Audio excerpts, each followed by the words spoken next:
जय हिंद। नमस्कार साथियों, कैसे हैं आप सभी लोग। उम्मीद करते हैं कि आप सभी लोग अच्छे होंगे और आप सभी लोग की तैयारी जो है साथियों बिल्कुल ही अच्छी तरीके से चल रही होगी। तो साथियों, आज के इस क्लास में सभी लोग जो है बिहार होमगार्ड हवलदार अनुदेशक एग्जाम 2026 के लिए जो है टॉप ऐसे इंपोर्टेड और चुनिंदे प्रश्नों को देखेंगे, जो कि साथियों आपके 29 जुलाई के एग्जाम के लिए जो है काफी ही इंपोर्टेंट है। तो आप जो इस क्लास को बिल्कुल अच्छी तरीके से लास्ट तक देखिएगा और इस क्लास में दिए जाने वाले इन सारे के सारे क्वेश्चनों को आप अच्छी तरीके से जरूर याद कर लीजिएगा, जिससे कि आप जो अपने एग्जाम में सभी क्वेश्चन को आसानी तरीके से बना पाएंगे। तो चलिए साथियों, क्लास को स्टार्ट करते हैं और देखिएगा कि क्वेश्चन जो है क्या पूछे गए। साथियों, यहाँ पे क्वेश्चन आप लोगों से पूछे गए कि रीतिकालीन रीति मुक्त काव्य धारा के प्रसिद्ध कवि घनानंद किस भक्ति संप्रदाय में दीक्षित हुए थे। चलिए बताएंगे साथियों। ये सारे के सारे क्वेश्चन काफी इंपोर्टेंट और चुनिंदे क्वेश्चन हैं, जो कि आपके एग्जाम में हूबहू यहां से प्रश्न आपको देखने को मिलेंगे।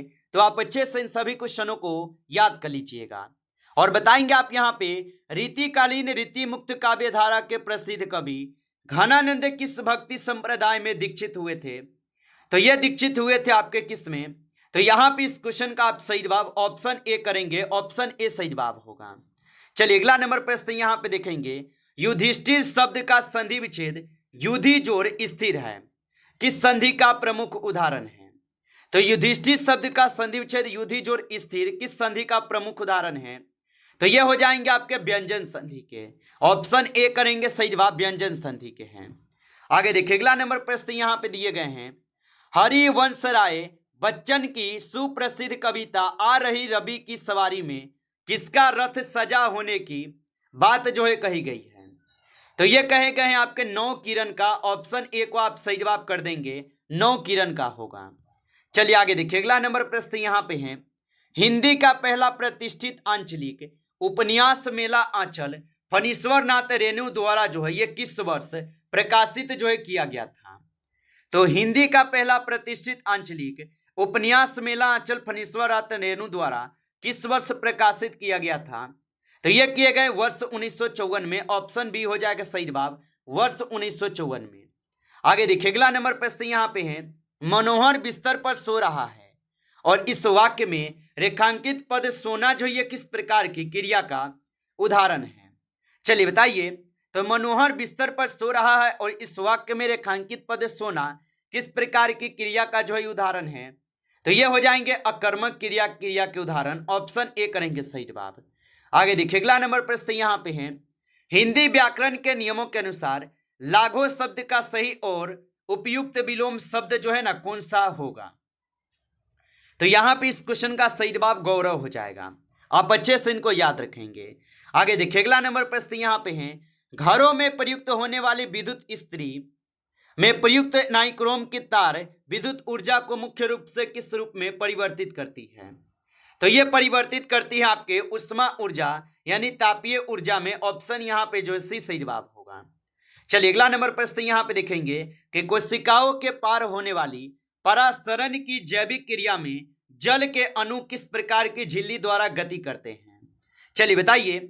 और साथियों, आप लाइक नहीं किए होंगे इस क्लास को, तो आपसे छोटा सा रिक्वेस्ट करेंगे, आप इस क्लास को एक बार लाइक कर लीजिएगा और नए हैं तो आप इस चैनल को भी सब्सक्राइब करके और नोटिफिकेशन को ऑल पे दबा के जुड़ जाइए। क्योंकि साथियों आपके पास क्या है, तो मात्र 5 से 6 दिन और बचे हुए हैं और बिल्कुल अगर आप सिलेक्शन वाले प्रश्नों को पढ़ना चाहते हैं तो सब्सक्राइब कर लीजिए। बिल्कुल आपको यहाँ पे डेली एग्जाम ओरिएंटेड क्वेश्चन मिलेंगे। और बताइए, कोशिकाओं के पार होने वाली परासरण की जैविक क्रिया में जल के अणु किस प्रकार की झिल्ली द्वारा गति करते हैं। तो ये गति करते हैं आपके चयनात्मक परागम्य झिल्ली के द्वारा। ऑप्शन यहाँ पे बी हो जाएगा सही जवाब। आगे देखिए अगला नंबर प्रश्न यहाँ पे दिए गए कि खुली नम हवा में चांदी के बर्तनों या गहनों पर काले रंग की परत चढ़ाना निम्नलिखित में से किसका उदाहरण है। तो ये उदाहरण हो जाएंगे आपके संरक्षण और रासायनिक अभिक्रिया के। ऑप्शन बी सही जवाब है। आगे देखिए अगला नंबर प्रश्न है कि मानव शरीर में रक्त शर्करा के स्तर को नियंत्रित करने वाला महत्वपूर्ण इंसुलिन हार्मोन रासायनिक रूप से क्या है। तो ये हो जाएंगे आप सभी लोग का क्या, तो आप बताएंगे एक पेप्टाइड हार्मोन, ऑप्शन यहाँ पे सी जो है सही जवाब है। चलिए अगला नंबर प्रश्न यहाँ पे दिए गए और प्रश्न है कि पानी की तुलना में बर्फ का घनत्व तो लगभग कितने प्रतिशत कम होता है जिसके कारण ठोस बर्फ पानी के ऊपर आसानी से जो है तैरने लगती है। तो आप बताएंगे पानी की तुलना में बर्फ का घनत्व तो लगभग कितने प्रतिशत कम होता है जिसके कारण ठोस बर्फ पानी के ऊपर आसानी से तैरने लगती है। तो आप बताएंगे लगभग 9% कम होती है, ऑप्शन ए सही जवाब होगा। आगे देखिए अगला नंबर प्रश्न यहाँ पे दिए गए और यहाँ पे प्रश्न आप लोगों से क्या पूछे गए हैं और यहाँ पे प्रश्न पूछे गए आपसे जलीय विलयनों की अम्लता और क्षारीयता को मापने वाली पीएच स्केल के संदर्भ में अम्लीय विलयन का पीएच मान होता है। तो इसका पीएच मान होते हैं 7 से कम, याद रखिएगा 7 से कम होते हैं। आगे देखिए अगला नंबर क्वेश्चन दिए गए हमारे अमाशय में भोजन का पाचन करने के लिए पेप्सिन एंजाइम को सक्रिय करने का कार्य कौन सा यहाँ पे अम्ल करता है। तो हमारे अमाशय में भोजन का पाचन करने के लिए पेप्सिन एंजाइम को सक्रिय करने का कार्य कौन सा अम्ल करता है। तो याद रख लीजिएगा हाइड्रोक्लोरिक अम्ल करते हैं, ऑप्शन ए को सही जवाब करेंगे। आगे देखिए अगला नंबर प्रश्न है लोहे के भारी गतिशील यहाँ पे पुर्जों और मशीनों में सूखे स्नेहक के रूप में ग्रेफाइट चूर्ण का उपयोग क्यों जो है किया जाता है। तो यहां पे आप 50 का सही जवाब ऑप्शन ए करेंगे सही जवाब। आगे देखिए अगला नंबर क्वेश्चन दिए गए 16 नंबर 16 क्वेश्चन है मानव के पाचन तंत्र की शारीरिक बनावट के अनुसार अमाशय से भोजन सीधे किस अंग में प्रवेश करता है जहां उसका जो अधिकांश पाचन होता है। तो यहां पे इस क्वेश्चन का आप सही जवाब ऑप्शन ए लगा देंगे छोटी आंत में। आगे देखिए अगला नंबर प्रश्न यहाँ पे दिए गए हड्डियों और हड्डियों से जोड़ने वाले लचीले और मजबूत सहयोजिक उत्तक लिंगामेट के विपरीत मांसपेशियों को हड्डियों से जोड़ने वाला मजबूत उत्तक क्या कहलाता है। तो ये कंडरा यानी कि टेंडन कहलाता है। आगे देखिए अगला नंबर प्रश्न यहाँ पे 80 नंबर है वायुमंडल में निलंबित पानी की अति सूक्ष्म बूंदों से बनने वाला कोहरा निम्नलिखित में से किस प्रकार की कोलाइड प्रणाली है। तो वायुमंडल में निलंबित पानी की अति सूक्ष्म बूंदों से बनने वाला कोहरा निम्नलिखित में से किस प्रकार की कोलाइड प्रणाली है। तो 80 क्वेश्चन का आप सही जवाब जो है ऑप्शन आप सभी लोग का ए हो जाएगा, अच्छे से याद रखेंगे। चलिए अगला नंबर प्रश्न यहाँ पे दिए गए और प्रश्न है कि कोशिकाओं के भीतर होने वाले ऑक्सीजन युक्त श्वसन के दौरान अंततः मुख्य रूप से किस गैस और उप उत्पाद का निर्माण होता है। तो ये होते हैं आप सभी लोग का कार्बन डाइऑक्साइड और जल, ऑप्शन ए सही जवाब है। आगे देखिए अगला नंबर प्रश्न यहाँ पे है नवीकरणीय ऊर्जा का सर्व प्रमुख स्रोत सूर्य है और सूर्य के भीतर ऊर्जा का उत्पादन निरंतर किस प्रक्रिया द्वारा होता है। तो ये होते हैं नाभिकीय संलयन के द्वारा, ऑप्शन ए लगाए हैं तो सही जवाब है। आगे देखिए अगला नंबर प्रश्न यहाँ पे दिए गए और यहाँ पे प्रश्न आप लोगों से पूछे गए कि एक जलीय परिस्थितिकी तंत्र के अंतर्गत प्रकाश संश्लेषण हरी शैवाल भोजन श्रृंखलाओं में किस वर्ग के अंतर्गत आती है। तो ये आते हैं आप सभी लोग के किसके अंतर्गत, तो आप बताएंगे प्राथमिक अंतर्गत आते हैं, ऑप्शन यहाँ पे ए सही जवाब है। चलिए अगला नंबर प्रश्न देखेंगे पेड़ पौधे की जड़ें मिट्टी के कटाव को रोकने में मदद करती है और वनों की अत्यधिक कटाई के कारण निम्नलिखित में से क्या होता है। तो मृदा प्रदन में अत्यधिक वृद्धि होता है, याद रखिएगा इसको। चलिए अगला नंबर प्रश्न यहाँ पे दिए गए और यहाँ पे प्रश्न है कि यशद लेपन की प्रक्रिया के दौरान लोहे और इस्पात पर जस्ते की पतली परत चढ़ाने से क्या जो है लाभ होता है। तो याद रखेंगे यशद लेपन की प्रक्रिया के दौरान लोहे और इस्पात पर जस्ते की पतली परत चढ़ाने से लाभ क्या होता है।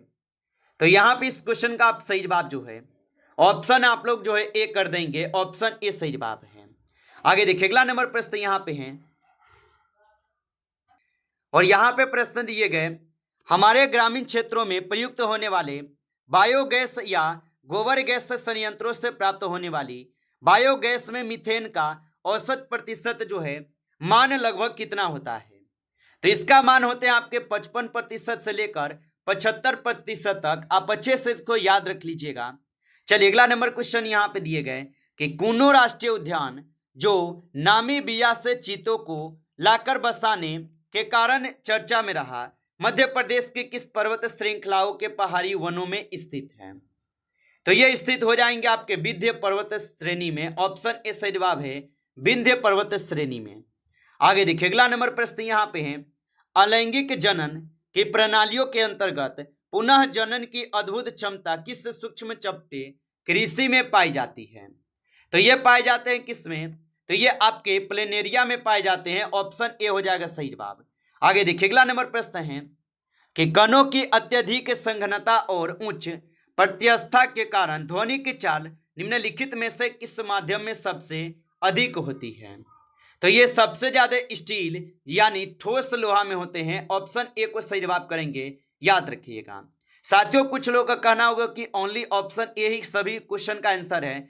जी साथियों, यहाँ पे हम ध्यान नहीं दे पाए और ऑप्शन ए ही जो है सभी क्वेश्चन का आंसर सेट कर लिए हैं। तो बस आप लोग एक बार देख लीजिए, आपके एग्जाम में पूरा आंसर ए नहीं दिया जाएगा, ए बी सी डी करके देगा और यहाँ पे आपको ए ही मिल रहा है। तो इसका मतलब ये नहीं है कि ये क्वेश्चन ही आती है, मतलब ये क्वेश्चन ठीक है लेकिन आपको जो आंसर ही ऑप्शन ए में यहाँ पे सभी का दिया गया है। आगे देखिए अगला नंबर प्रश्न है कि दिमित्री मेंडलीफ ने वर्ष 1869 में तत्वों का आवर्त वर्गीकरण किस आधार पर किया था जो उनकी आवर्त सारणी का प्रमुख आधार था? तो आपको पता ही है तत्वों के बढ़ने परमाणु भार के आधार पर होगा, क्योंकि ऑप्शन ए ही इस क्वेश्चन का भी सही जवाब होगा। आगे देखिए अगला नंबर प्रश्न है कि भारतीय संविधान के अनुच्छेद 124(4) के अनुसार न्यायाधीशों को पद से हटाने के लिए महाभियोग प्रस्ताव संसद के दोनों सदन द्वारा किस बहुमत से जो है पारित होना अनिवार्य है? तो आप बताएंगे इसका पारित होना अनिवार्य होता है दोनों सदन के अलग अलग विशेष बहुमत से 2/3 बहुमत द्वारा। ऑप्शन ए यहाँ पे सही जवाब होगा। आगे देखिए अगला नंबर प्रश्न यहाँ पे है, भौगोलिक और समुद्री विज्ञान के अनुसार एल नीनो का संबंध प्रशांत महासागर की किस प्रकार की जलधारा के मौसमी प्रभाव से है? तो भौगोलिक और समुद्री विज्ञान के अनुसार एल नीनो का संबंध प्रशांत महासागर की किस प्रकार की जलधारा के मौसमी प्रभाव से है? तो 32 क्वेश्चन का सही जवाब जो है ऑप्शन यहाँ पे आप सभी लोग का क्या होगा? तो 32 का आप सही जवाब जो है ऑप्शन यहाँ पे आप लोग जो है एक कर देंगे, गर्म समुद्री जलधारा। आगे देखिए अगला नंबर प्रश्न यहाँ पे आपसे दिए गए हैं और यहाँ पे प्रश्न है कि बिहार के मैदानी भागों में बहु फसली खेती के तहत किसान वर्ष में 3 अलग अलग फसलें उगाते हैं और बहु फसली खेती का जो है वास्तविक अर्थ क्या है? तो वर्ष के दौरान भूमि के एक ही टुकड़ों पर एक से अधिक फसलों का उगाना। ऑप्शन ए सही जवाब होगा। चलिए आगे देखिए अगला नंबर प्रश्न यहाँ पे दिए गए और प्रश्न है, भारतीय संविधान के अनुसार राष्ट्रपति पद के उम्मीदवार की योग्यताओं और पात्रता निर्धारण किस विशिष्ट अनुच्छेद के तहत जो है किया गया है? तो ये अनुच्छेद 68 के तहत है। आगे देखिए अगला नंबर प्रश्न यहाँ पे दिए गए, लास्ट क्वेश्चन है कि भारतीय अंतरिक्ष अनुसंधान संगठन इसरो के वर्तमान और 10वें अध्यक्ष कौन हैं जिन्होंने वर्ष 2022 में डॉक्टर के सिवान के बाद अपना कार्यभार जो है संभाला था? तो ये हो जाएंगे आप सभी लोग के यहाँ पे एस सोमनाथ। ऑप्शन ए सही जवाब है। नमस्कार साथियों, इस क्लास में आपके टॉप 35 क्वेश्चन थे जो काफी इंपॉर्टेंट क्वेश्चन थे। साथियों यदि आपको क्लास अच्छा लगा हो तो क्लास को लाइक करेंगे, नए जुड़े हैं तो आप इस चैनल पे सब्सक्राइब करके ऑल नोटिफिकेशन को ऑल पे दबा के जुड़ जाइए, जिससे कि जब भी कोई नई क्लास हो सबसे पहले क्लास का नोटिफिकेशन जो है आपके पास पहुंच सके। तो चैनल को सब्सक्राइब कर लीजिए। चलिए फिर मिलते हैं आपसे नेक्स्ट टॉपिक के साथ नेक्स्ट क्लास में, तब तक के लिए जय हिंद जय भारत।